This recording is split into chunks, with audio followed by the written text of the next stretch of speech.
So the IFP has come out to say that it has no regret in voting in favor of the VAT increase a few days ago. They're saying that it is putting South Africans first. And the part that really got me confused was wait, he is saying South Africa must pay the money. South Africans must pay back the money. If I understood what the presser was all about, they're basically saying that South Africa has lost money through corruption. So we had the ANC that was the ruling party for the past 30 years. And in the past 30 years, monies have been missing. If I remember correctly, back in 2007, South Africa made history when it made surplus for the first time. And so I've been asking, what happened to that money? Let's forget about 2010 FIFA World Cup. But again, what happened to the profits of the FIFA 2010 World Cup? Well, we are not there. But the thing is that really got me from what I understood from the IFP's presser is that South Africans must pay back that money that has been basically corrupted, stolen from the same people who were supposed to benefit from that money. Now we must pay it back. Basically telling the poor of this country that they must pay back the money. I'm not quite sure what is happening there, but to me, if Out of Touch was a political party, well, look into IFP. Other than that, I'm sorry, I can't help you. So I know I'm paraphrasing here, but here's a clip of the presser, and then you judge for yourself. We entered the election believing that it was time to put South Africa first. We pledged that a vote for the IFP in 2024 on both the national and provincial ballots will strengthen the voice of integrity in the incoming government. As part of the current government of national unity, we indeed remain that voice of reason. We are indeed the voice of integrity, and our voice is indeed one that brings sensible, constructive solutions to the table. The reality is that South Africa's economy has stagnated over the past many years, and billions have been lost over these years to disinvestment. The disastrous mismanagement of state-owned entities and corruption have scared off investors. We are therefore relying on diminishing pool of resources to fund an increasing pool of needs. This increasing pool of need include the salaries of civil servants, increasing social grants, free government services such as water and electricity, free housing, and other services. The maths just doesn't compute. The IFP, after careful consideration and having made our submissions and proposals of the national budget, we support the 2025 fiscal framework and revenue proposals. We emphasize the need for prudent financial management, prioritization of job creation, investment in infrastructure, and social support mechanism that genuinely uplift citizens. Now, from what I understand, is almost what Kenya did and why Kenyans took to the streets and marched, and some unfortunately lost their lives because the president of Kenya was not listening to his people. From what I understood, why Kenyans went to the streets is because Kenya is owing China billions, if not tens of billions of dollars. And China, of course, is like a payback the money. And so Ruto, is it Ruto? What's the president of Kenya's name? He thought an idea that we will just tax the people of Kenya. They must pay that debt. And yet those tens of billions of dollars that China was giving to Kenya, poof, disappeared into thin air. Oh, wait. It disappeared into Swiss banks, Cayman Island banks, Dubai, you name them. All these tax, havens, and where African politicians steal money from their country's coffers and go and hide these monies in those bank accounts. So now Ruto was like, Kenyans, you are the ones that are going to pay back China what we owe them. And the people, especially the youth of Kenya, were like, like we will. And they took to the streets. And then what did Ruto do? He unleashed a lethal weapon on his own people. People that trusted him, people that thought he was different, people that thought he was going to improve their lives. But he is the one who now is the enemy of Kenyan people. He had to withdraw those stupid, it wasn't even a suggestion, it was already an implementation. Imagine the bread moving from however much it was an affordable to non-affordable. And Kenyans were like, we're not going to do that. Not today.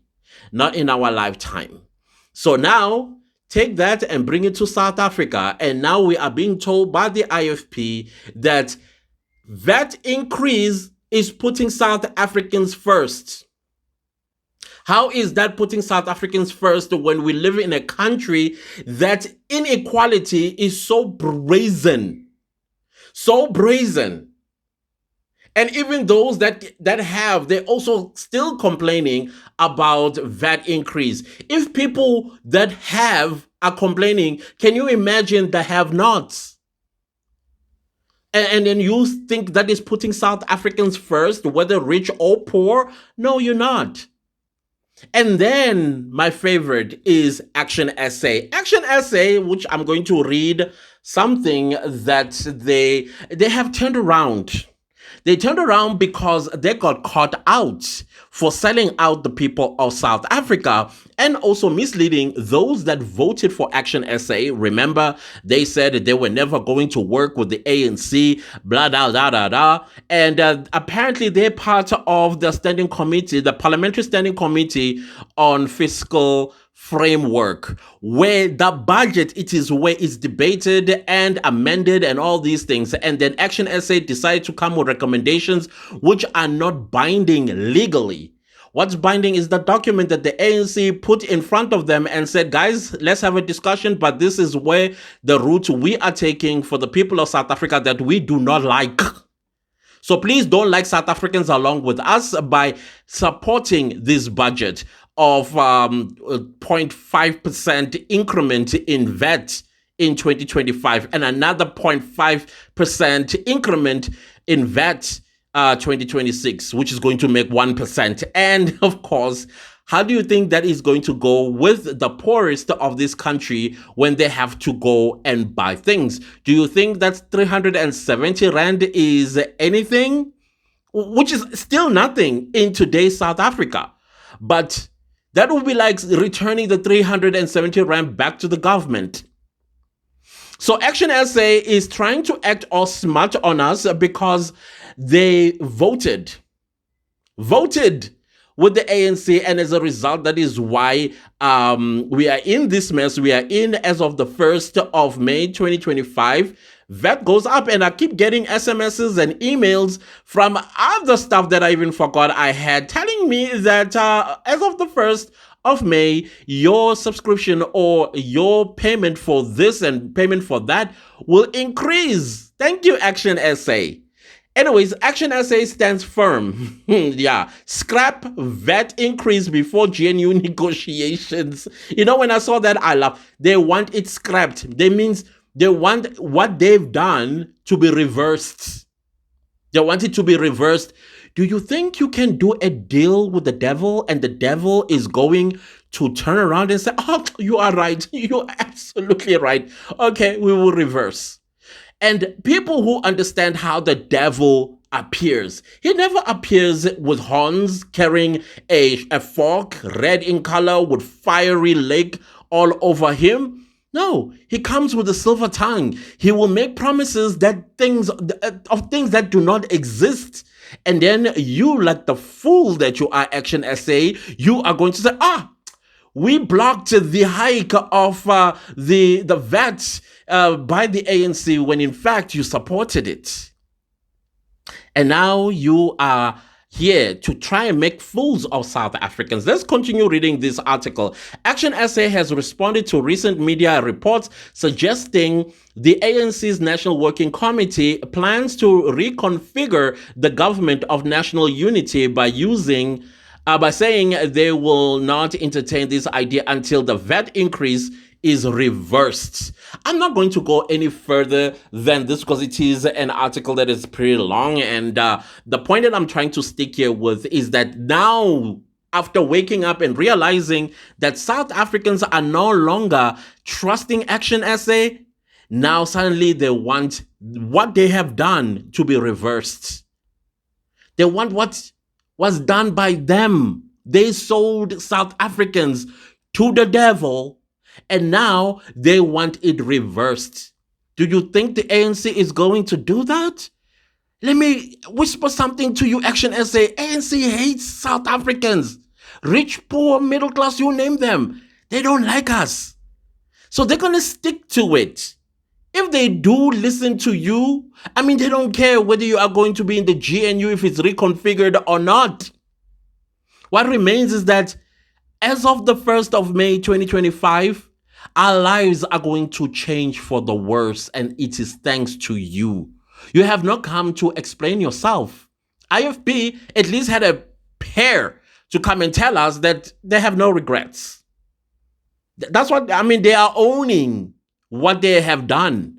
At least now we know when we go to vote what not to vote for. Because that regret needs to be seen also on the ballot paper. Whether that is local government elections, or whether that is by-elections, or whether that is provincial elections, or whether that is national elections. They need to see that regret that they don't have. And you want to play folk tongue with us? You are not to be trusted again. How do we trust you with the leadership of this country if you are going to make silly mistakes such as this one? It's not even a mistake. You knew what you were doing. And now that people are saying, wait a minute, this is not what we signed up for. And those that at least considered to vote for you in 2026 are pulling back their support. They cannot trust you no more, and I don't think you deserve to be trusted, especially in a sensitive political landscape that we are in this country.